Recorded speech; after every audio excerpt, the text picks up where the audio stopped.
सोचिए, यह जो तस्वीर आप देख रहे हैं, यह किसी शुतुरमुर्ग की नहीं बल्कि एक डायनासोर की है।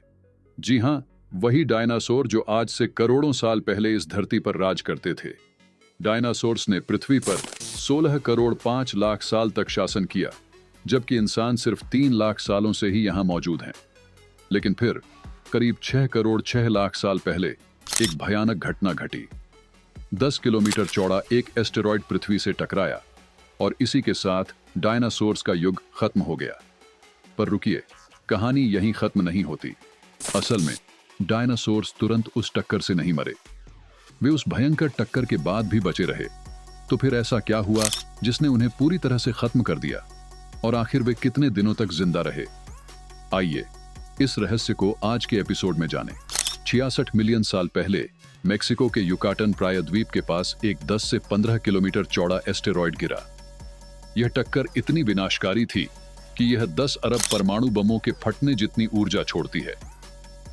टक्कर के पहले ही मिनट में 160 किलोमीटर चौड़ा गड्ढा बन गया और गर्म लावा, धूल और पत्थरों के टुकड़े आसमान में उड़कर चारों ओर फैल गए।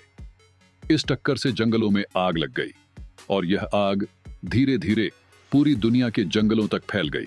वैज्ञानिकों ने इंपैक्ट साइट की मिट्टी में बड़े पैमाने पर चारकोल पाया है। यह चारकोल पेड़ों और जीवों के जलने से बना था। यह सबूत है कि एस्टेरॉयड की टक्कर के कारण हुई गर्मी ने टक्कर के पास के इलाकों को तुरंत नष्ट कर दिया और दूर दराज के जंगलों में आग लगा दी। लेकिन दोस्तों, असली विनाश तो इसके बाद शुरू हुआ। टक्कर की वजह से भयानक शॉक वेव्स पैदा हुई, जिससे समुद्रों में 100 मीटर ऊंची लहरें उठीं। इन सुनामियों ने समुद्री जीवन और तटीय इलाकों के जीवों को नष्ट कर दिया। और फिर एक और अजीब बात हुई। टक्कर ने सल्फर से भरपूर चट्टानों को तुरंत वाष्पित कर दिया। करीब 357 अरब टन सल्फर वातावरण में फैल गया।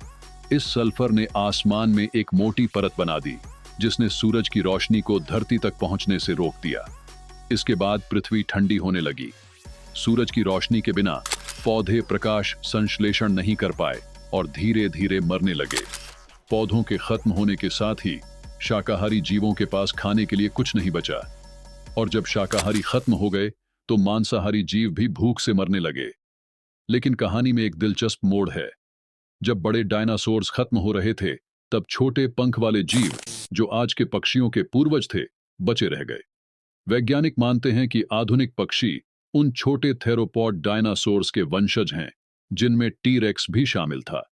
धीरे धीरे ये पक्षी और छोटे स्तनधारी जीव अस्तित्व की लड़ाई में टिके रहे, और जब करीब 20 साल बाद सूरज की रोशनी फिर से पृथ्वी पर पहुंचने लगी, तो इन्हीं जीवों ने एक नए युग की शुरुआत की। तो दोस्तों, यह थी डायनासोर्स के अंत की हैरान कर देने वाली कहानी।